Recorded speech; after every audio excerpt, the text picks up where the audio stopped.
साल 1977। ठंड की रात में वीराना और घने कोहरे के बीच एक बूढ़ा इंसान कुल्हाड़ी से पेड़ काट रहा था। पेड़ पर पड़ रही कुल्हाड़ी के वार से वादियां गूंज रही थीं। उस बूढ़े आदमी के चेहरे पर चिंता की लकीरें बढ़ती ही जा रही थीं।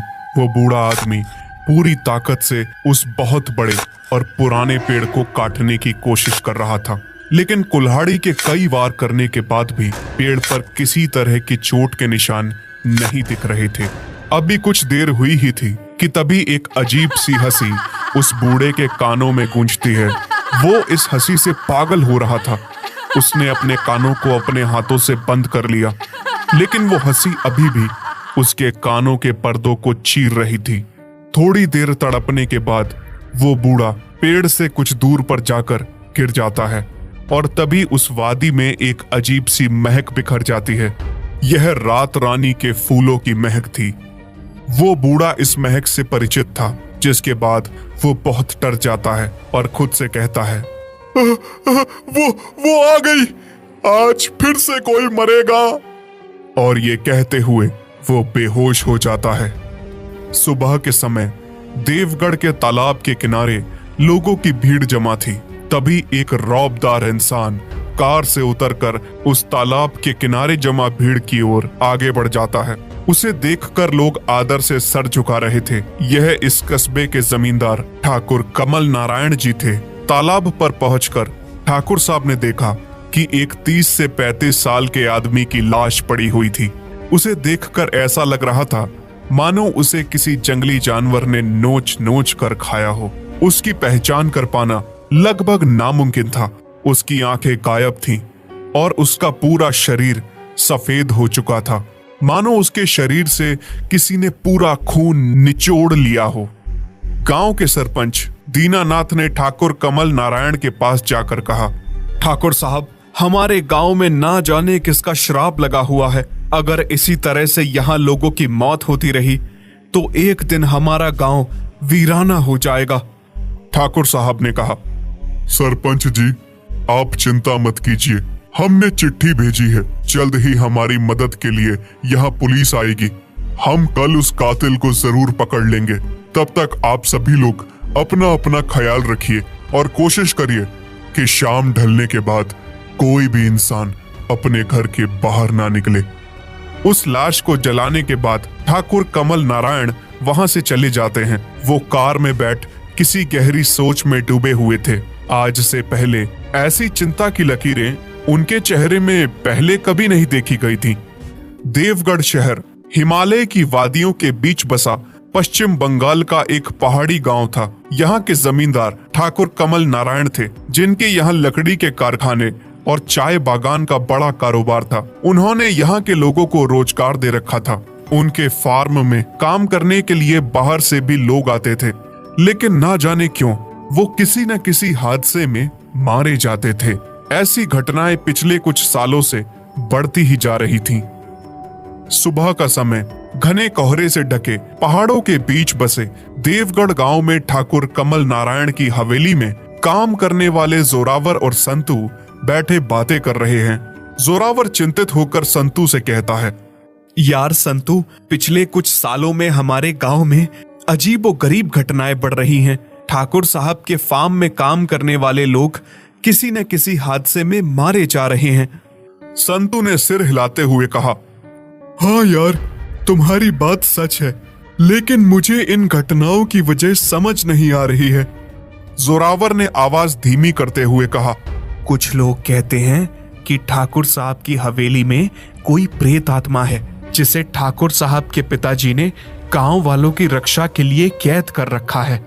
मुझे तो लगता है हो ना हो वो प्रेत आत्मा कैद से बाहर आ चुकी है और वही लोगों को मार रहा है। संतू ने डरते हुए कहा, प्रेत? कैसी बहकी बहकी बातें कर रहे हो तुम? क्या तुम ठाकुर साहब को बदनाम करना चाहते हो? अगर ऐसा होता तो वो प्रेत ठाकुर साहब और उनकी बेटी को भला क्यों बख्शता? और तो और उनकी हवेली में काम करने वाला आज तक कोई क्यों नहीं मरा? ये सब बकवास बातें हैं। जोरावर संतू के कानों में फुसफुसाते हुए कहता है, मैं सच कह रहा हूँ। ठाकुर साहब की हवेली के नीचे बने तहखाने में एक शैतानी ताकत कैद है।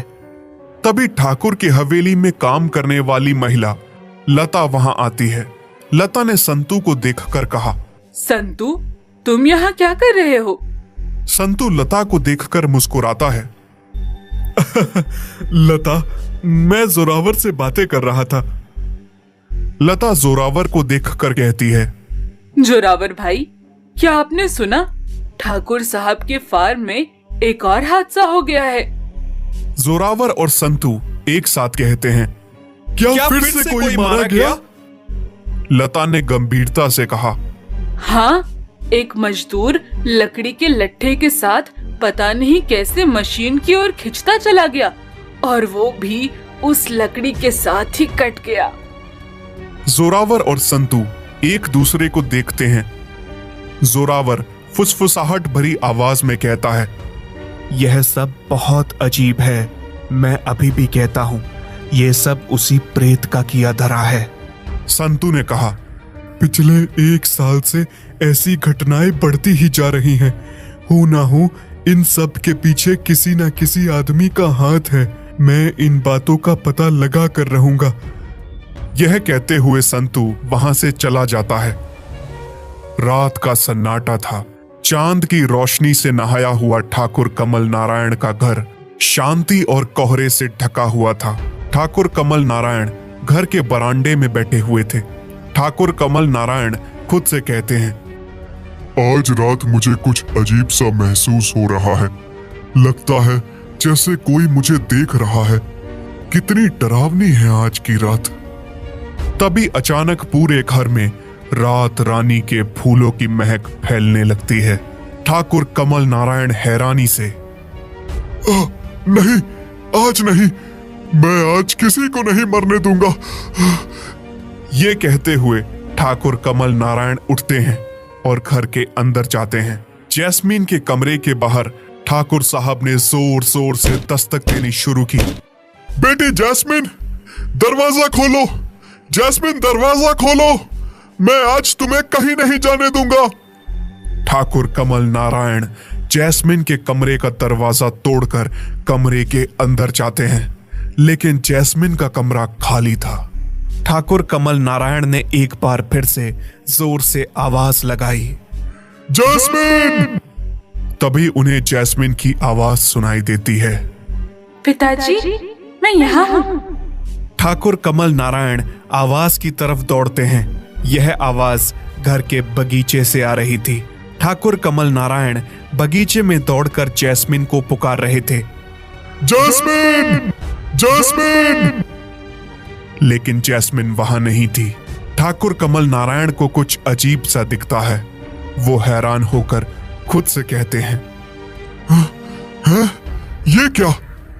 उन्हें रात रानी का एक बहुत बड़ा फूल दिखाई देता है। वो कहते हैं, ये कैसे हो सकता है? रात रानी का इतना बड़ा फूल कैसे हो सकता है? वो उस फूल की ओर आगे बढ़ते हैं। फूल के पास पहुंचकर वो देखते हैं कि उसके अंदर जैस्मीन का चेहरा दिखाई देता है। जैस्मीन मुस्कुराते हुए कहती है, पिताजी, मैं यहाँ हूँ। उसके बाद जैस्मीन का चेहरा एक भयानक और डरावने रूप में बदल जाता है। जैस्मीन की आंखें किसी अंधेरी खाई की तरह काली हो चुकी थी। उसकी नाक से खून बह रहा था। उसके मुंह से बदबूदार झाग निकल रहा था। उसके झुर्रीदार चेहरे की चमक गल कर गिर रही थी। उसकी भयानक हंसी और उसके रूप ने ठाकुर कमल नारायण को पूरी तरह से डरा दिया था। ठाकुर कमल नारायण डर के मारे चिल्लाते हुए कहते हैं, नहीं, कौन है तू और मेरी बेटी को छोड़ क्यों नहीं देती? यह कहते हुए वो उसी बगीचे में बेहोश हो जाते हैं। कुछ देर बाद ठाकुर हताश होकर अपने घर के अंदर लौट आते हैं और अपने पिता की तस्वीर से बातें करते हुए कहते हैं, पिताजी, ये कौन सा श्राप है जिसने हमारे पूरे वंश को निगल लिया है? पहले आप ना जाने अचानक कहाँ चले गए, फिर मेरा छोटा भाई भी इस दुनिया को छोड़कर चला गया। अब इस शैतान ने मेरी बेटी को भी अपने वश में कर लिया है। मैं कैसे अपनी बेटी को बचाऊं? मैं क्या करूं? यह कहते हुए वो तस्वीर के सामने रोने लगते हैं। बंगाल का पुलिस हेडक्वार्टर। इंस्पेक्टर अभय से पुलिस कमिश्नर वासु चटर्जी कहते हैं, देखो अभय, तुम मेरे सबसे फेवरेट कॉप हो। मैंने नोटिस किया है कि तुमने कई महीनों से नक्सलियों की कमर तोड़ने के जुनून में आराम तक नहीं किया है। मैं चाहता हूं कि तुम कुछ दिनों के लिए ब्रेक लेकर देवगढ़ जाओ। इंस्पेक्टर अभय ने कहा, देवगढ़? लेकिन क्यों सर? और मुझे आराम की कोई जरूरत नहीं है, मैं पूरी तरह फिट हूं। कमिश्नर चटर्जी ने कहा, देखो अभय, देवगढ़ टी स्टेट के ओनर ठाकुर कमल नारायण मेरे बहुत पुराने मित्र हैं। उनके बहुत एहसान है मुझ पर। वो इन दिनों परेशानी से गुजर रहे हैं। उन्होंने मुझे चिट्ठी भेजी है और बताया है कि उनके फार्म में पिछले कुछ दिनों से बहुत ही अजीब ढंग से लोगों की मौत हो रही है। उन्होंने यह भी बताया है कि इन मौतों का सिलसिला बढ़ता ही जा रहा है। इसलिए उन्होंने मुझसे कातिल का पता लगाने के लिए मदद मांगी है। इंस्पेक्टर अभय ने कमिश्नर की बात को रोकते हुए कहा, लेकिन सर, देवगढ़ तो यहां से बहुत दूर है और वहां तो कोई पुलिस चौकी भी नहीं है। कमिश्नर ने अपनी बात को आगे बढ़ाते हुए कहा, इसलिए मैं तुम्हें वहां कुछ दिनों के लिए ही भेज रहा हूं। तुम वहां ऑफिशियल तौर पर नहीं जा रहे हो। तुम वहां हो रही इन घटनाओं के पीछे के रहस्य का पता करके कातिल को पकड़ो। ये मुझे नहीं लगता कि ज्यादा कठिन काम है। मैंने तुम्हारे साथ जाने के लिए 3 सिपाहियों को भी कह दिया है और इस बहाने तुम्हें एक हिल स्टेशन का वेकेशन भी मिल जाएगा। अभय ने कुछ सोचकर कहा, ओके सर, तो मैं आज ही देवगढ़ के लिए निकलता हूँ, लेकिन आपसे एक रिक्वेस्ट है, मैं वहां अकेला ही जाऊंगा। कमिश्नर ने कहा, ठीक है, जैसी तुम्हारी मर्जी। इसके बाद इंस्पेक्टर अभय देवगढ़ की ओर अपनी कार लेकर निकल जाता है। आधी रात का समय हो चुका था। एक सुनसान रास्ते पर इंस्पेक्टर अभय की कार तेजी से गुजर रही थी। तभी एक कच्ची सड़क पर कार आकर रुक जाती है। इंस्पेक्टर अभय ने खुद से कहा, ये क्या, ये सड़क तो खत्म हो गई। ये तो कच्ची सड़क है। लगता है यही देवगढ़ जाने का रास्ता है। इंस्पेक्टर अभय ने कार से उतरकर इधर उधर देखा तो उसे सड़क किनारे एक पुराना बोर्ड लगा हुआ दिखा, जिस पर लिखा था देवगढ़ 35 किलोमीटर। इंस्पेक्टर अभय ने अपनी कार उसी कच्ची सड़क पर मोड़ दी और देवगढ़ के उस वीराने रास्ते पर बढ़ चला। अभय को देवगढ़ पहुंचते हुए काफी रात हो चुकी थी। ठंड और घने कोहरे की वजह से रास्ते को देख पाना बहुत मुश्किल हो रहा था। इसीलिए इंस्पेक्टर अभय कार धीरे धीरे चलाते हुए आगे बढ़ रहा था।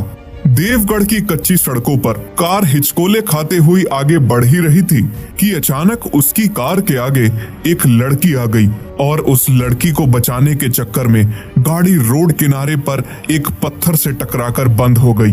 अभय कार से बाहर निकला और लड़की की ओर दौड़ा। लड़की जमीन पर बेहोश पड़ी थी। अभय ने उसे उठाया और उसकी ओर ध्यान से देखा। लड़की बहुत खूबसूरत थी। उसकी आंखों में गजब की कशिश थी। अभय कुछ देर तक उसकी खूबसूरती को ही निहारता रह गया।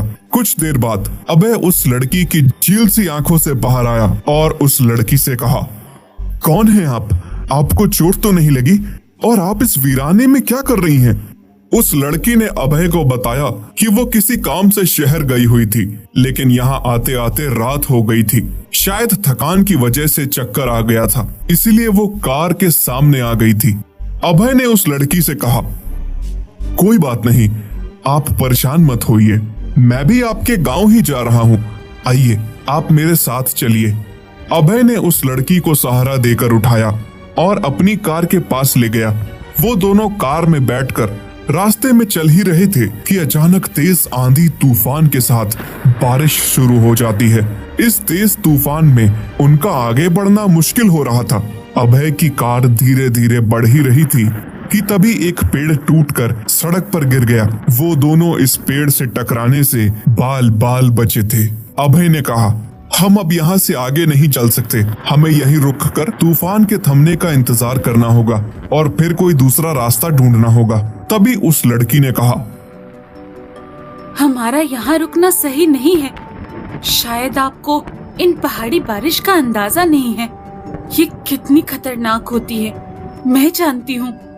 यही पास में ही एक पुरानी हवेली है, हमें वहाँ जाकर रुकना चाहिए।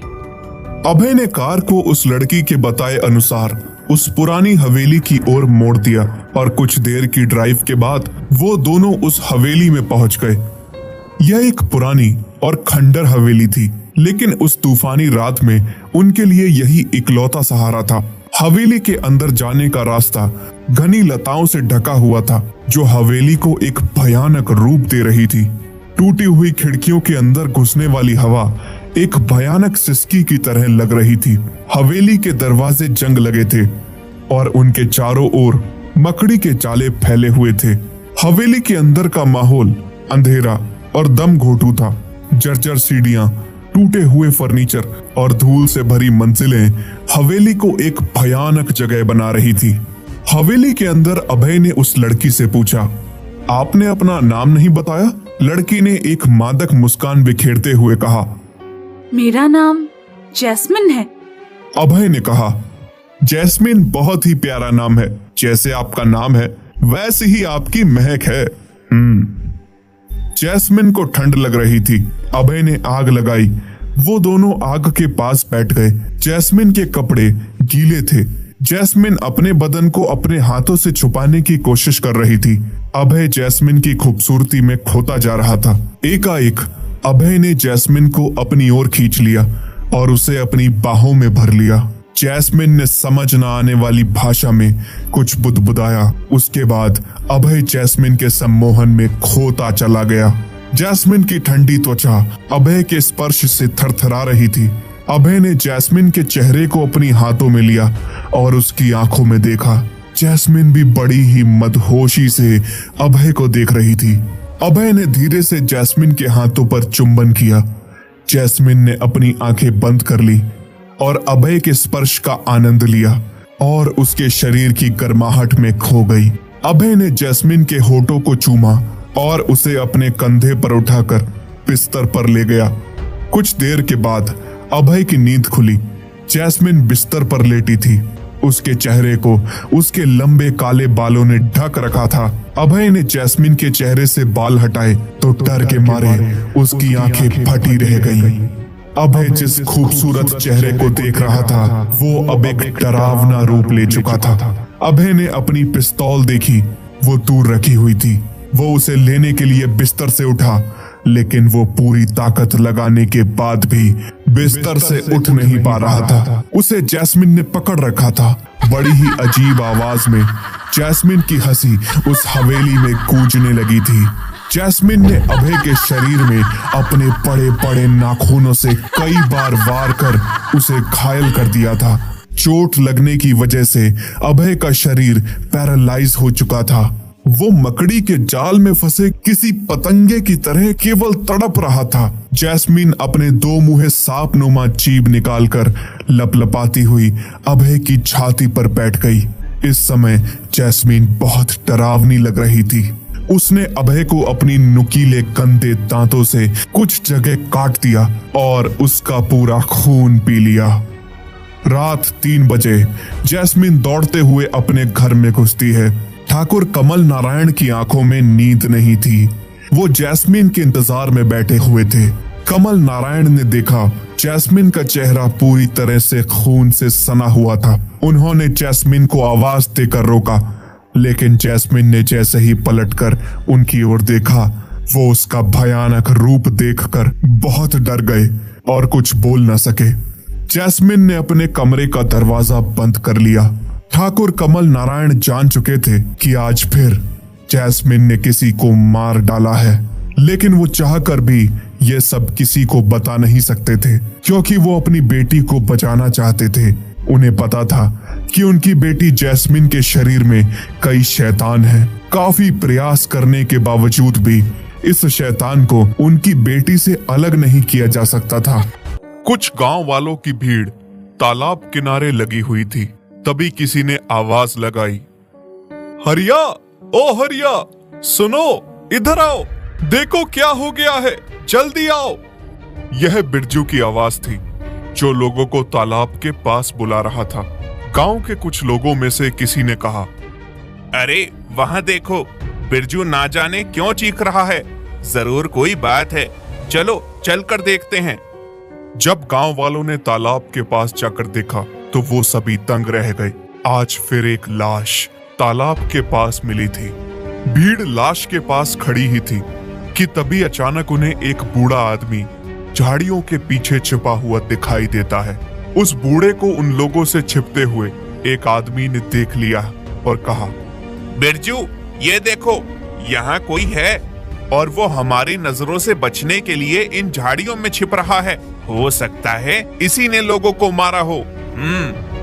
सभी गांव वाले उस बूढ़े को दौड़ा लेते हैं। कुछ देर पीछा करने के बाद ही वो सभी उस बूढ़े को पकड़ लेते हैं।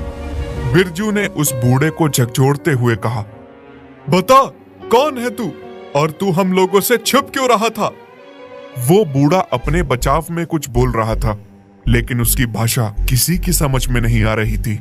तभी वहां ठाकुर कमल नारायण पहुंच जाते हैं और उस बूढ़े को गांव वालों से बचाते हुए कहते हैं, तुम हमें बताओ, कौन हो तुम और यहाँ क्या कर रहे हो? वो बूढ़ा इंसान ठाकुर कमल नारायण को बड़ी ही अजीब निगाहों से देखता रह जाता है। वो शायद कमल नारायण को जानता था, लेकिन उसे कुछ याद नहीं आ रहा था। ठाकुर के कई बार पूछने के बाद उसने एक बार फिर बहुत जल्दबाजी में बताना शुरू किया, लेकिन उसकी बातें किसी के पल्ले ही नहीं पड़ रही थी। उसकी बातें सुनकर ठाकुर कमल नारायण बहुत हैरान थे। कमल नारायण को यह भाषा सुनी हुई लग रही थी। उन्होंने जैस्मिन के मुंह से भी इसी तरह की भाषा सुन रखी थी। कमल नारायण को समझ आ चुका था कि इस बूढ़े का संबंध जैस्मिन के शरीर में समाये हुए एक प्रेत से जरूर है। उन्होंने बूढ़े को मारने से रोका और उसे अपने साथ अपनी हवेली लेकर आ गए, लेकिन वो बूढ़ा उनकी हवेली में जाने को तैयार ही नहीं था। बहुत मशक्कत करने के बाद ही उसे घर के अंदर लाया जा सका, लेकिन रात में ही वो हवेली से भाग गया और एक बार फिर उसी पेड़ को काटने की कोशिश करने लगा। रात में ही कमल नारायण और गांव वालों ने उस बूढ़े की खोज की, लेकिन वो उन्हें कहीं दिखाई नहीं दिया।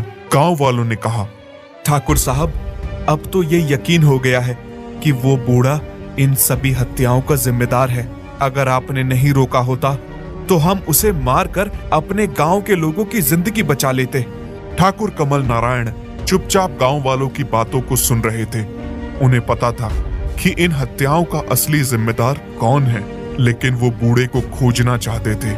उन्हें यकीन था कि उसका जैस्मिन से कोई ना कोई ताल्लुक जरूर है। सुबह के 8 बजे ठाकुर कमल नारायण का भतीजा जो शहर में रहता था, वो ठाकुर को बिना बताए ही घर आ जाता है।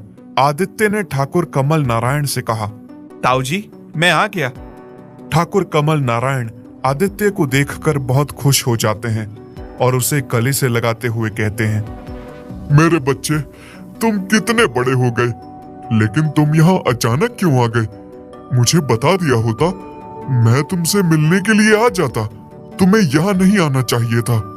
आदित्य ने कहा, ताऊ जी, क्या मैं आपसे मिलने घर भी नहीं आ सकता?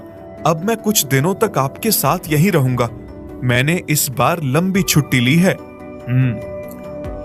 आदित्य एक डॉक्टर था जो शहर में अपनी माँ के साथ रहता था। आदित्य ठाकुर कमल नारायण के भाई का बेटा था, जिसकी काफी समय पहले ही मौत हो चुकी थी। ठाकुर ने आदित्य को अपने से दूर जानबूझकर रखा था। वो नहीं चाहते थे कि उसकी जिंदगी को कोई खतरा हो। कमल नारायण चाहकर भी आदित्य को मना नहीं कर सके और बुझे मन के साथ उसे अंदर आने के लिए कहा। कमल नारायण ने कहा, ठीक है बेटा, अपना सामान ले आओ। आदित्य ने पूछा, ताऊ जी, जैस्मिन दीदी दिखाई नहीं दे रही, वो कहाँ है? ठाकुर कमल नारायण ने हिचकिचाते हुए कहा, उसकी तबीयत ठीक नहीं है, वो अपने कमरे में आराम कर रही है। ठाकुर ने इतना कहा ही था कि अचानक जैस्मिन उसके सामने खड़ी हो गई। उसकी आंखों में अजीब सी खामोशी थी और चेहरे के भाव बिल्कुल शून्य थे। जैस्मिन को देखकर आदित्य ने कहा, अरे जैस्मिन दीदी आप, मैं अभी आपके बारे में ही ताऊजी से पूछ रहा था। उन्होंने बताया कि आपकी तबीयत खराब है। बताइए क्या हुआ है? आखिर आपका भाई शहर का जाना माना डॉक्टर है। मैं आपकी परेशानी को जड़ से खत्म कर दूंगा। जैस्मिन ने एक डरावने अंदाज में कहा, तुम आ गए हो, अब मैं खुद अपनी परेशानी को जड़ से समाप्त कर दूंगी। मुझे न जाने कब से इसी दिन का इंतजार था। ठाकुर कमल नारायण ने जैस्मिन की बातों को काटते हुए कहा, आदित्य आओ, मैं तुम्हें कमरा दिखा देता हूँ। रात के 1 बजे आदित्य अपनी नींद में बेचैन था। उसे अजीब सी आवाजें सुनाई दे रही थी। वो आवाजें ऐसी थी जैसे कोई खिड़की पर खरोच रहा हो। आवाजें तेज होती जा रही थी। अचानक खिड़की जोर से खुली। आदित्य की सांसें थम गई। खिड़की के बाहर अंधेरा था, लेकिन आदित्य को खिड़की पर एक अजीब सी आकृति दिखाई दे रही थी। ये जैस्मिन थी जो हवा में उड़ रही थी। आदित्य ने हिम्मत जुटाई और जैस्मिन पर टॉर्च की रोशनी की। जैस्मिन इस वक्त पूरी तरह से पतली हुई थी। वो भयानक रूप में थी। उसके चेहरे पर खून के धब्बे थे और उसकी आंखें लाल थीं। उसके बाल बिखरे हुए थे और उसके कपड़े फटे हुए थे। वो एक भयानक मुस्कान बनाए हुए एकटक आदित्य को देख रही थी। आदित्य, वो चिल्लाना चाहता था, लेकिन उसकी आवाज नहीं निकल रही थी। ऐसा लग रहा था कोई अदृश्य हाथ उसका गला दबा रहा हो। वो भागना चाहता था, लेकिन वो हिल भी नहीं पा रहा था। वो वहां बस लेटा हुआ था, डर के मारे जकड़ा हुआ जैस्मिन को देख रहा था। तभी जैस्मिन आदित्य के पास आई। वो धीरे धीरे आदित्य के ऊपर जा गई और उसके चेहरे के पास झुक गई। आदित्य ने उसकी सांसों में खून की गंध महसूस की। जैस्मिन ने बड़े ही डरावनी आवाज में आदित्य से कहा, मैं तुझे नहीं छोड़ूंगी। मैं तुझे कब से मारना चाह रही थी। मैं पूरे ठाकुर खानदान को खत्म कर दूंगी। आदित्य ने कहा, तुम कौन हो और तुम मुझे क्यों मारना चाहती हो? तभी जैस्मिन ने आदित्य का गला पकड़ लिया और उसे जोर से दबाने लगी। आदित्य उससे खुद को छुड़ाने की नाकाम कोशिश कर रहा था, लेकिन जैस्मिन की पकड़ काफी तगड़ी थी। आदित्य की सांसें लगभग थम ही चुकी थी कि तभी खिड़की के बाहर धुआं उठने लगा। उठते हुए धुएं के साथ जैस्मिन की पकड़ ढीली होती जा रही थी और बहुत ही तेज और भयानक आवाज के साथ अचानक जैस्मिन कहीं गायब हो जाती है। आदित्य घबराया हुआ उठा और दौड़कर खिड़की के पास गया। वहां उसने देखा कि किसी ने पेड़ की हरी टहनियों में आग लगा रखी थी। उन्हीं हरी टहनियों से एक धुआं उठ रहा था। आदित्य कमरे के बाहर आता है और सीधे ठाकुर कमल नारायण के कमरे में दस्तक देता है। आदित्य जोर से चीखा, ताऊजी, दरवाजा खोलिए, जल्दी करिए, दरवाजा खोलिए। ठाकुर कमल नारायण ने दरवाजा खोला। उन्होंने देखा कि आदित्य काफी घबराया हुआ था। वो आदित्य से कुछ पूछ पाते उससे पहले ही आदित्य ने कहा, ताऊजी, जैस्मिन दीदी, आप मेरे साथ चलिए। आदित्य ताऊ को खींचकर जैस्मिन के कमरे में ले गया। जैस्मिन अपने कमरे में नहीं थी। आदित्य ने कहा, ताऊजी, मैं सच कह रहा हूँ, जैस्मिन ही थी, लेकिन उसकी शक्ल पूरी तरह से बदली हुई थी और उसने मेरा गला दबाकर मारने की कोशिश भी की थी। आदित्य घबराया हुआ लगातार बड़बड़ाता जा रहा था कि तभी बाथरूम से जैस्मिन बाहर आती है और कहती है, पापा, आदित्य, तुम, आप लोग यहाँ क्या कर रहे हैं? कोई बात है क्या? आदित्य जैस्मिन को देखकर हैरान था। उसे कुछ समझ नहीं आ रहा था। ठाकुर कमल नारायण ने बात को बदलते हुए कहा, नहीं बेटी, कुछ बात नहीं है। बस हमें लगा कोई चोर आ गया है, हम उसे देख रहे थे। आदित्य को कमल नारायण कमरे के बाहर निकाल रहे थे कि तभी आदित्य ने जैस्मिन की ओर देखा जैस्मिन आदित्य को देखकर अजीब ढंग से मुस्कुरा रही थी। बीती रात की घटना के बाद आदित्य बहुत बेचैन था। उसके दिमाग में बहुत से प्रश्न कौंध रहे थे। वो समझ नहीं पा रहा था कि इतनी जल्दी जैस्मिन उसके कमरे से निकलकर अपने कमरे में कैसे पहुंच गई थी, और जब आदित्य उसके कमरे के बाहर निकल रहा था तब वो उसे देखकर अजीब ढंग से मुस्कुरा क्यों रही थी। इन्हीं सभी बातों को सोचते हुए आदित्य बैठा हुआ था कि तभी उसके घर में काम करने वाली लता उसके लिए चाय लेकर आई।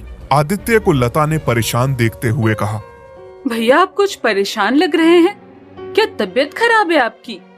लता की बातों का अनमाने ढंग से जवाब देते हुए आदित्य ने कहा, नहीं दीदी, ऐसी कोई बात नहीं है, बस कल रात ठीक से सो नहीं पाया। लता ने कुछ सोचते हुए कहा, भैया अगर आपको आराम से सोना है तो आप कहीं और जाकर रहिए, इस हवेली में आप चैन से सो नहीं पाएंगे।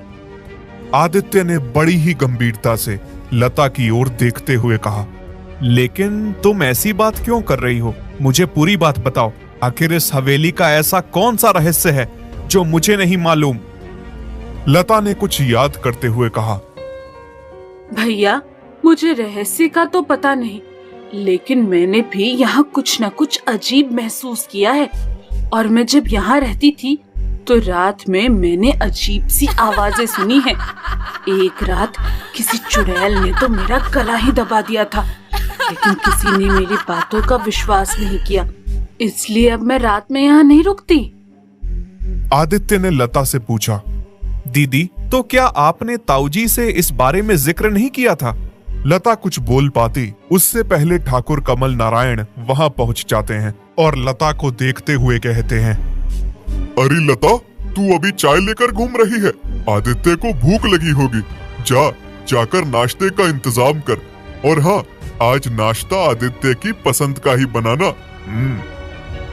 लता वहां से चली जाती है। ठाकुर कमल नारायण ने आदित्य से कहा, आदित्य बेटा, तुम परेशान लग रहे हो, क्या बात है? आदित्य ने कमल नारायण से कहा, ताऊजी, कल रात जो कुछ भी हुआ वो वहम नहीं था। ठाकुर कमल नारायण ने आदित्य से कहा, आदित्य तुम आओ मेरे साथ। ये कहते हुए आदित्य और कमल नारायण दोनों एक पुराने और बंद कमरे की ओर बढ़ते जाते हैं। आदित्य ने ठाकुर को टोकते हुए कहा, ताऊजी, ये तो दादाजी का कमरा है। ठाकुर ने कहा, हाँ आदित्य, ये तुम्हारे दादाजी का कमरा है।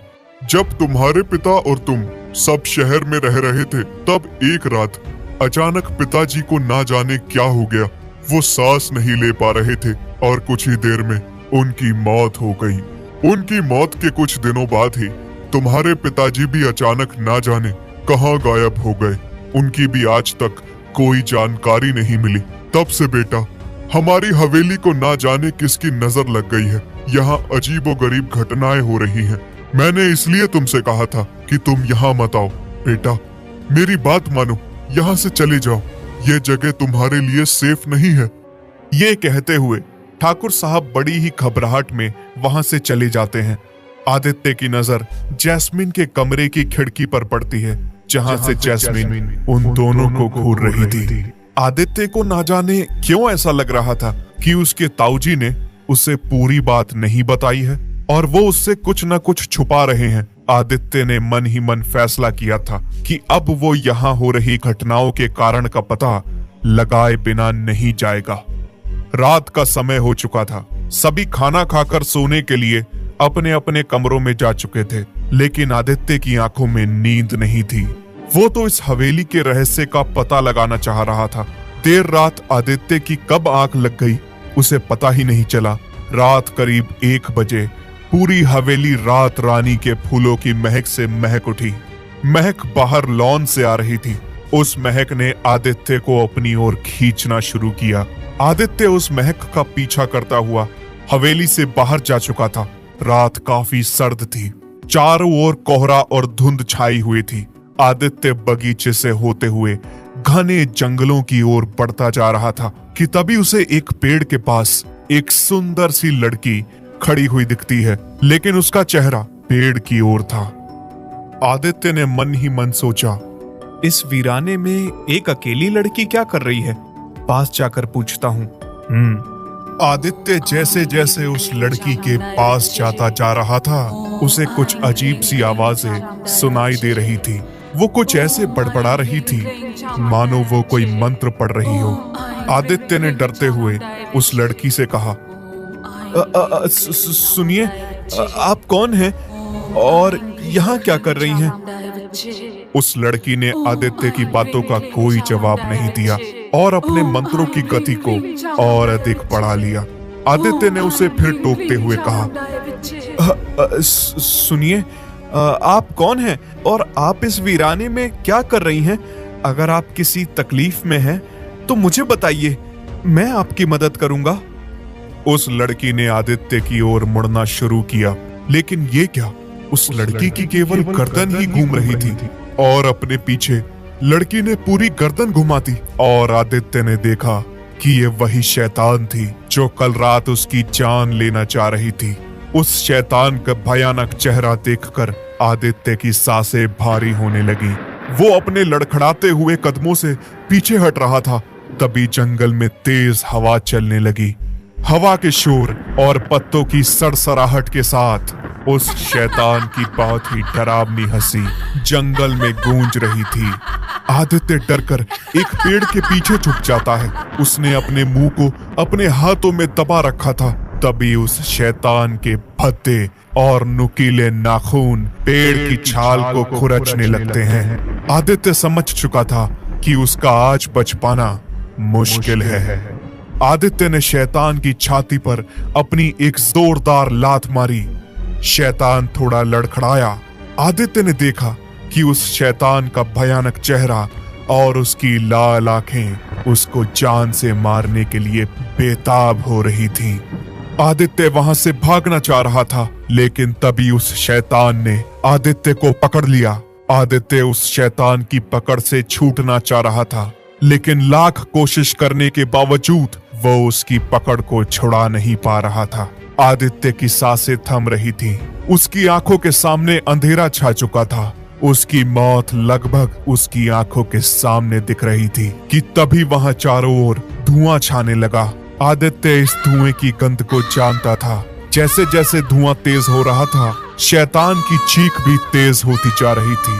वो उस धुएं की गंध से छटपटाने लगा और आदित्य को छोड़कर इधर उधर तेज आवाज के साथ चीखने लगा। तभी आदित्य ने देखा कि वहीं पास में ही किसी ने पेड़ के पत्तों का ढेर रखकर उसमें आग लगा दी थी। आदित्य के सामने से वो शैतान जंगल में कहीं गुम हो चुका था और पत्तों का धुआं अब आग का रूप ले चुका था। आदित्य इधर उधर देखते हुए सोचने लगा, हाँ, इन पत्तों में आग तो खुद से लग नहीं सकती, तो कोई ना कोई है जो उस शैतान की कमजोरी को जानता है और मेरी जान बचा रहा है। लेकिन कौन है वो और मुझे बचाना क्यों चाह रहा है? आदित्य ये सोचता हुआ वहां से निकल ही रहा था कि तभी एक परछाई पर उसकी नजर पड़ी। पेड़ के पीछे से कोई छुपकर आदित्य को देख रहा था। आदित्य की वजह से यह परछाई बन रही थी। आदित्य ने पलक झपकते ही पेड़ के पीछे छुपे आदमी को दबोच लिया। आदित्य ने देखा कि वो एक 80-90 साल का बूढ़ा आदमी था। आदित्य ने उसे पकड़कर पूछा, कौन हो तुम और तुम यहाँ क्या कर रहे हो? आदित्य को देखकर बूढ़ा डर चुका था और वो बिना पलक झपकाए आदित्य को एकटक देखे जा रहा था। आदित्य को लगा उस बूढ़े को उसकी भाषा समझ नहीं आ रही, इसलिए आदित्य ने उस बूढ़े से इशारों में पूछा, लेकिन उसने आदित्य की बातों का कोई जवाब नहीं दिया। इसी दौरान आदित्य की शर्ट से उसका लॉकेट बाहर आ गया। उस बूढ़े के शरीर में ना जाने अजीब सी ताकत कहां से आ गई। उसने आदित्य के लॉकेट को पकड़ते हुए कहा, आदित्य बेटा तुम। आदित्य बूढ़े इंसान की बात सुनकर हैरान रह गया। अभी कुछ देर तक जिस बूढ़े के मुंह से एक शब्द नहीं निकल रहा था, वो अचानक उसका नाम कैसे पुकार रहा था? और आखिर उसके गले में पड़े लॉकेट को देखकर उस बूढ़े को आदित्य का नाम कैसे पता चला? आदित्य ने बूढ़े से पूछा, आप कौन हैं और आपको मेरा नाम कैसे मालूम? उस बूढ़े की आंखों में आंसू थे। उसने आदित्य को गले लगाते हुए उससे कहा, आदित्य बेटा मैं तुम्हारा पिता हूँ। आदित्य उस बूढ़े की बात सुनकर गुस्सा हो गया और गुस्से में कहा, क्या बक रहे हो तुम मेरे पिता कैसे हो सकते हो? झूठ बोलने से पहले अपनी उम्र तो देख लेते। आज अगर मेरे दादाजी भी जिंदा होते ना, तो वो भी तुमसे जवान होते। तुमने मेरी जान बचाई है, इसलिए मैं तुम्हें इस घटिया मजाक के लिए माफ कर रहा हूँ, वरना इतने बेहुदा मजाक के लिए मैं तुम्हारा मुंह तोड़ देता। ये कहते हुए आदित्य वहां से जाने लगता है। उस बूढ़े ने आदित्य को रोकना चाहा और आदित्य को आवाज देते हुए कहा, आदित्य बेटा, मेरी बात सुनो, मैं सच कह रहा हूँ, एक बार मेरी पूरी बात तो सुन लो। लेकिन आदित्य उस जगह एक पल नहीं ठहरना चाह रहा था, वो तेजी से जा रहा था। तभी उस बूढ़े ने कहा, आदित्य बेटा, तुम्हारी माँ का नाम शांति है और तुम्हारा एक पैर बचपन में टूट गया था। बूढ़े की इस बात ने आदित्य को रोकने पर मजबूर कर दिया। वो बूढ़ा पूरी जान लगाकर भागता हुआ आदित्य के पास पहुंचा और कहा, बेटा, मैं सच कह रहा हूँ, मैं तुम्हारा पिता ठाकुर अखंड नारायण हूँ। आदित्य अब पूरी तरह हैरान हो चुका था। उसने कहा, पिताजी, अगर आप हैं तो आपकी ये हालत कैसे हो गई और आप इतने बूढ़े कैसे हो गए? बेटा, ये सब उस शैतान सालका की आत्मा ने किया है। आदित्य ने परेशान होकर पूछा, पिताजी, ये सालका कौन है? अखंड नारायण ने कहा, बेटा, हम अपनी हवेली में खुशी खुशी रहते थे। हमारे परिवार का गांव में बहुत मान सम्मान था। मैं तुम्हें और तुम्हारी माँ को लेकर शहर चला गया और वहीं रहने लगा। मुझे कुछ सालों बाद भैया का लेटर मिला, जिसमें उन्होंने पिताजी के गुजर जाने और गांव में हो रही मौतों के बारे में मुझे बताया। मैंने गांव आने का निश्चय किया। मैं जब गांव की ओर आ रहा था, काफी रात हो गई थी। तभी रास्ते में मुझे एक बच्ची मिली। वो बदहवास और काफी डरी हुई थी। उसे किसी ने किडनैप किया हुआ था। मैं उसे लेकर हवेली की ओर बढ़ने लगा, लेकिन रास्ते में ही कुछ गांव वालों ने मुझे रोक लिया और मेरे साथ बच्ची को देखकर वो मुझे ही किडनैपर समझ बैठे। वो लोग मुझे मारने वाले थे कि तभी वहाँ भैया आ गए और उन्होंने सबको रोकते हुए मुझसे जैस्मिन के बारे में पूछा, तो मैंने उन्हें पूरी बात बता दी। उसके बाद मैं उस जगह गया जहाँ दूर पहाड़ी में तांत्रिकों का बसेरा था। वहाँ की एक दुष्ट तांत्रिक सालका, जो इंसानों की बलि देकर शैतान को खुश करना चाहती थी, उसने जैस्मिन की बलि देने के लिए किडनैप किया था। मैं उस दुष्ट के ठिकाने पर पहुंच गया और उस सालका को हमेशा हमेशा के लिए खत्म कर दिया। लेकिन मरने के बाद उसकी आत्मा ने मेरे शरीर को कमजोर कर दिया और मेरे शरीर की सारी ताकत समाप्त कर दी और मेरी याददाश्त भी छीन ली थी। लेकिन मेरे गले में पड़े इस लॉकेट की वजह से मुझे मार नहीं सकी। तब से बेटा, मैं पागलों की तरह यहाँ वहाँ भटक रहा था। अखंड नारायण ने कहा, आदित्य बेटा, मुझे केवल सालका की उस शैतानी रूह को समाप्त करना है। मुझे बस यही याद था। आज तुम्हारे गले में पड़े लॉकेट को देखकर ना जाने कैसे मेरी याददाश्त वापस आ गई। आदित्य अपने पिता को गले से लगाकर खूब रोता है पिताजी और उन्हें अपने साथ लेकर जंगल से आ जाता है। दूसरे दिन उस बूढ़े आदमी को अपने घर पर देखकर ठाकुर कमल नारायण आदित्य से पूछते हैं, आदित्य बेटा, ये बूढ़ा तुम्हें कहाँ से मिला? आदित्य ने कहा, क्या आप इन्हें नहीं जानते हैं? कमल नारायण ने कहा, हाँ, आज से कुछ दिनों पहले गांव वाले इसे मारने वाले थे। इसे बचाकर मैं अपने घर ले आया था, लेकिन ना जाने ये रात में कहाँ गायब हो गया था। आदित्य ने कहा, ताऊ जी, कल रात इन्होंने मेरी जान बचाई थी, इसीलिए मैं कुछ दिनों के लिए अपने घर लेकर आ गया हूँ। उन दोनों के बीच बात हो ही रही थी कि तभी वहाँ जैस्मिन आ जाती है। जैस्मिन के शरीर में जलने की वजह से छाले पड़े हुए थे। उसे देखकर हैरानी भरे लहजे में आदित्य ने कहा, हैं? अरे जैस्मिन दीदी, ये आपको क्या हो गया? जैस्मिन ने गुस्से से देखते हुए आदित्य की बातों का कोई जवाब नहीं दिया। जैस्मिन की ये हालत देखकर आदित्य को यकीन हो गया था कि जैस्मिन के भीतर उस शैतान सालका की आत्मा है। आदित्य अखंड नारायण के पास गया और उसे जैस्मिन के संबंध में पूरी बात बताई और बाहर चला गया। दोपहर का सूरज जंगल की घनी छतरियों के बीच कहीं गुम होता जा रहा था। हवा में नमी और अदृश्य कीड़ों का शोर चारों ओर गूंज रहा था। लताओं और कटीली झाड़ियों के बीच से निकलते हुए आदित्य के चेहरे से पसीना झलक रहा था। आगे का रास्ता घने जंगलों में डूबा हुआ बहु मुश्किल दिखाई दे रहा था। आदित्य ने अपने माथे से पसीना पोंछकर खुद से बुदबुदाते हुए कहा, हाँ, बस थोड़ी आगे और चलना होगा। पिताजी ने कहा था कि ओझा जंगल के अंदर ही मिलेगा। आदित्य अपने हाथों में एक घिसा हुआ नक्शा पकड़ता है। कभी कभी अपने रास्तों की दिशा जांच रहा था। घनी झाड़ियों में अचानक तेज हलचल हुई। आदित्य ठिठक गया, दिल जोरों से धड़कने लगा। वो धीरे धीरे अपने बैग में हाथ डालता है और टॉर्च निकाल कर देखता है, लेकिन वहां कोई नहीं था। आदित्य ने राहत की सांस ली थी कि तभी उसे आवाज आती है, आदित्य, तुम कहाँ जा रहे हो?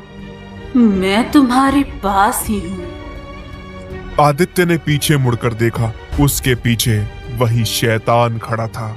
आदित्य उससे दूर भागने की कोशिश करता है, लेकिन वो देखता है कि वो शैतान उसके साथ साथ दौड़ रही थी कि तभी अचानक आदित्य का पैर पेड़ की जड़ों में फंस जाता है और वो गिर जाता है।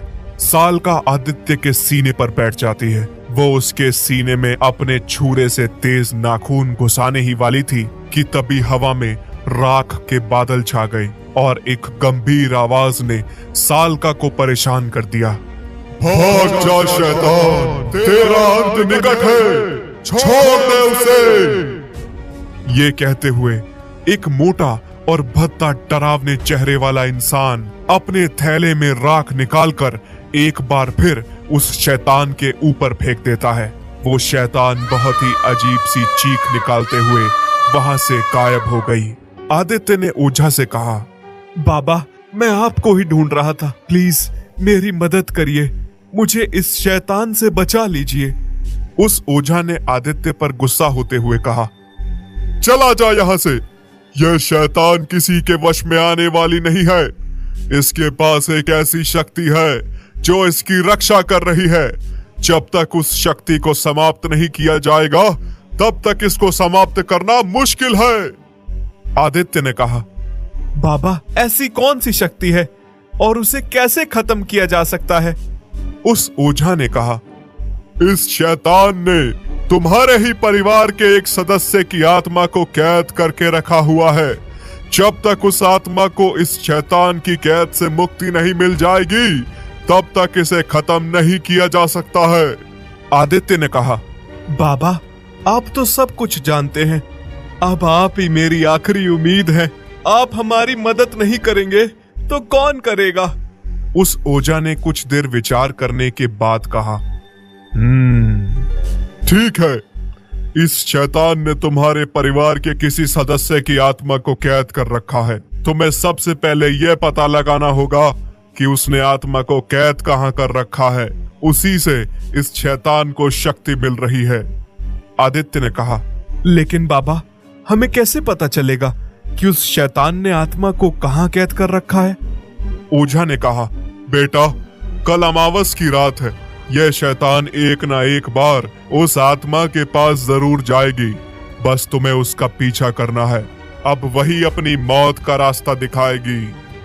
आदित्य को ओझा ने एक माला पहनाई और कहा, जब तक ये माला तुम्हारे गले में है, यह शैतान तुम्हारा कुछ नहीं बिगाड़ सकता।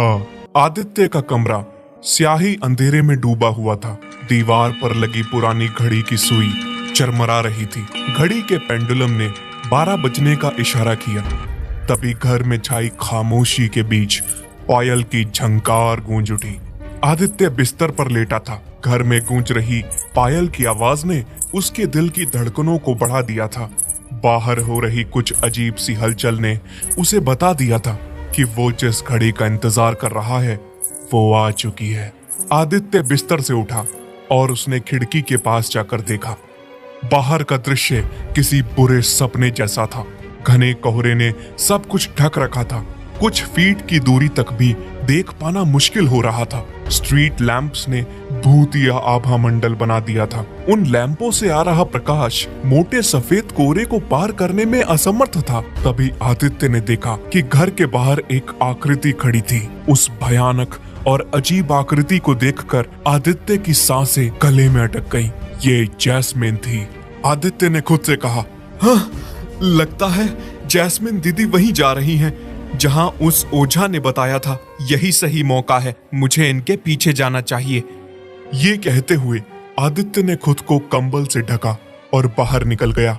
आदित्य अभी घर के बाहर ही निकला था कि उसने देखा कि जैस्मिन जो उससे कुछ दूर पर आगे चल रही थी, वो अचानक अपने शरीर को बड़े ही अजीब ढंग से मोड़ने लगी और कुछ देर में वो अपने हाथों और पैरों के सहारे किसी जानवर की तरह तेजी से भागकर आदित्य की आंखों के सामने से ओझल हो गई। आदित्य ने हैरान होते हुए खुद से कहा, हाँ, ये अचानक कहाँ गायब हो गई? अब मैं इसे कैसे खोजूं? ना जाने वो कहाँ चली गई होगी। आदित्य ये सोचते हुए वहां खड़ा ही था कि तभी उसके कंधे पर किसी ने हाथ रख दिया। आदित्य बुरी तरह डर गया। उसे एक पल के लिए ऐसा लगा मानो उसकी जान ही निकल गई हो। तभी एक कांपती हुई आवाज ने आदित्य के डर को थोड़ा कम किया। आदित्य, ये मैं हूँ, तुम्हारा पिता। आदित्य ने खुद को संभालते हुए कहा, ओह पिताजी, आपने तो मेरी जान ही निकाल दी थी, लेकिन आप यहाँ क्या कर रहे हैं? आप यहाँ से चले जाइए। आदित्य के पिता ने कहा, बेटा, मुझे पता था कि तू जरूर उस शैतान के पीछे जाएगा, लेकिन बेटा, तू उस शैतान की ताकत को नहीं जानता। उसे पकड़ना आसान नहीं है, इसलिए मैं तेरी मदद करने के लिए तेरे पीछे चला आया। चल बेटा, तुझे मैं बताता हूँ कि वो शैतान कहाँ गया होगा। अब उनके सामने जंगल का रास्ता आ चुका था।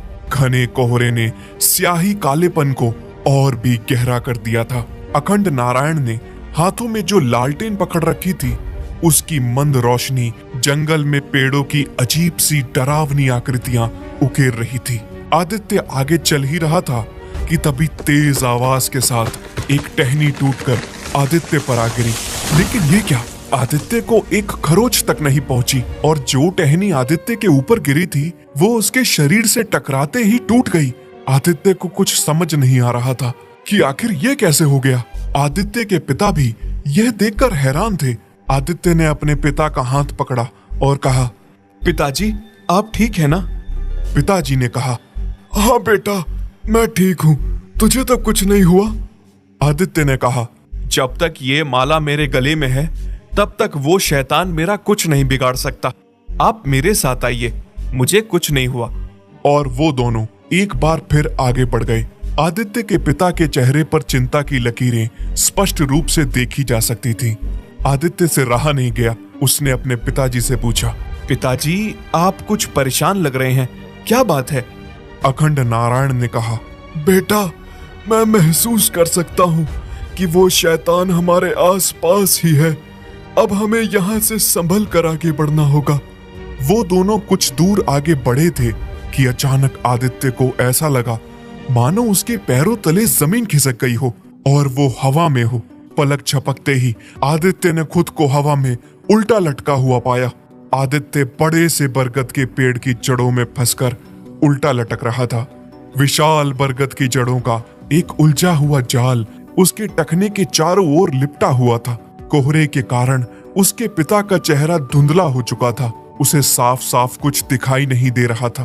तभी एक आवाज आई, आदित्य, क्या तुम ठीक हो? ये उसके साथ चल रहे उसके बूढ़े पिता की आवाज थी, लेकिन ये कुछ बदली हुई थी। तभी आदित्य ने देखा कि उसके सामने एक अनजान चेहरा घूम रहा है। इसका रूप किसी आम इंसान की तरह नहीं था। उसका चेहरा काफी डरावना था। अंधेरे में चलते अंगारों जैसी उसकी आंखें शरीर में सिहरन पैदा कर रही थी। आदित्य खुद को उन जड़ों से छुड़ाने के लिए जद्दोजहद कर रहा था। इसी बीच आदित्य के गले से माला निकल कर गिर गई। अब आदित्य के चेहरे के ठीक सामने साल का अपने भयानक रूप में होकर जोर जोर से हंस रही थी। उसने अपनी अजीब सी आवाज में कहा, तू ठाकुर खानदान का आखिरी वंशज है। तुझे क्या लगा मैं तेरी बहन को मारना चाहती हूँ? तुझे पता नहीं, तेरी बहन तो उसी दिन मर चुकी थी जब मैंने अपनी तंत्र सिद्धि के लिए उसकी बलि दे दी थी। लेकिन तेरे पिता ने मुझे मारकर मेरा शरीर तो मुझसे छीन लिया, लेकिन मेरी आत्मा अमर है। आज रात मैं तेरी बलि देकर तेरे शरीर का सारा खून चूसकर हमेशा हमेशा के लिए अमर हो जाऊंगी। ये कहते हुए सालका आदित्य के गले पर काटने ही वाली थी, तभी एक बार फिर उसके ऊपर राख का गुबार फैल गया। वो छटपटा उठी। आदित्य भी उसकी पकड़ से छूट गया। नीचे गिरते हुए उसने सबसे पहले अपनी माला उठाई। ये राख वहां पहले से मौजूद ओझा ने फेंकी थी। आदित्य ने देखा कि पेड़ के चारों ओर मशालें जल रही थी और राख के एक गोल घेरे के अंदर वो तीनों खड़े थे। गांव वालों के साथ आदित्य के पिता और ठाकुर कमल नारायण भी आ चुके थे। सालका गुस्से से चीख रही थी। वो उस घेरे से बाहर निकलना चाह रही थी, लेकिन जैसे ही वो कदम बढ़ाती, एक तेज आग की लौ उसे अपने कदमों को पीछे करने पर मजबूर कर देती। कुछ गांव वाले पेड़ के पास खुदाई कर रहे थे। खुदाई से एक ताबूत निकला जिसमें जैस्मिन का कंकाल था। ओझा ने कहा, जल्दी करो और उस कंकाल को आग लगा दो। मैं इसे ज्यादा देर तक रोक नहीं पाऊंगा। अगले ही पल सालका ने ओझा को उठाकर एक और फेंक दिया। ओझा घिसटता हुआ दूर जा गिरा। ओझा के गिरने की वजह से राख का घेरा टूट गया और वहां जल रही सभी मशालों की लौ एक एक करके बुझने लगी। अंधेरे ने एक बार फिर उस जंगल को अपनी आगोश में ले लिया। चारों ओर अजीब सी खामोशी थी। जैस्मिन के कंकाल को कई कोशिशों के बाद भी आग नहीं लगाई जा सकी। अब सालका का आतंक एक बार फिर शुरू हो चुका था। उसने एक एक करके गांव वालों को मारना शुरू कर दिया। आदित्य ने सालका को रोकना चाहा, लेकिन उसकी ताकत के सामने आदित्य कुछ नहीं कर पा रहा था। सालका से लड़ते हुए आदित्य बहुत बुरी तरह से घायल हो चुका था। आदित्य ने माचिस को ठाकुर कमल नारायण की ओर उछालते हुए कहा, ताऊ जी, उस कंकाल को जला दीजिए। ठाकुर कमल नारायण माचिस पकड़ पाते उससे पहले ही वो हवा में लटक चुके थे। उनकी गर्दन सालका के हाथों में थी। ये सब नजारा दूर खड़े अखंड नारायण देख रहे थे। आदित्य ने उनसे कहा, पिताजी, आप आग लगा दीजिए। अखंड नारायण ने अपने पास रखे पेट्रोल के गैलन को अपने ऊपर उड़ेल लिया और माचिस उठाने के लिए सालका के पास गए। वो माचिस उठाने के लिए नीचे झुके ही थे कि तभी सालका ने उनकी गर्दन को भी जकड़ लिया। अब दोनों भाइयों की गर्दन सालका के हाथों में थी। सालका ने हंसते हुए कहा, आज सारा ठाकुर खानदान मेरे हाथों एक साथ मरेगा। अखंड नारायण, तूने मुझे अमर होने से रोका था। देख, मैंने तेरा क्या हश्र किया है, लेकिन तेरी हिम्मत कम नहीं हुई। आज भी तू मुझे मारना चाहता है। मैं आज पूरे खानदान को खत्म कर दूंगी। सालका यह कह ही रही थी कि तभी उस अंधेरे के बीच माचिस की एक चिंगारी उठी और पल भर में एक तेज लपट के साथ ठाकुर अखंड नारायण के शरीर में आग धधक उठी। आग की वजह से सालका ने उन दोनों को छोड़ दिया, लेकिन अखंड नारायण ने सालका का हाथ नहीं छोड़ा। वो जल रही थी। अखंड नारायण ने जलते हुए अपने भाई और बेटे की ओर देखा। उनकी आंखों में आंसू और चेहरे पर मुस्कान थी। आदित्य पिताजी की चीख के साथ उनकी ओर दौड़ा, लेकिन तब तक अखंड नारायण ने सालका को अपनी बाहों में कसकर जैस्मिन के कंकाल के ऊपर कूद गए और देखते ही देखते वो तीनों चलकर राख हो गए। उस शैतान सालका का अंत हो चुका था और ठाकुर खानदान से उस दुष्ट का साया हमेशा हमेशा के लिए खत्म हो गया था। सब वहां से चले गए, लेकिन वो ओझा वहीं रुका रहा। कुछ देर बाद वहां चारों ओर एक बार फिर रात रानी के फूलों की महक फैल गई। उस महक से परेशान होकर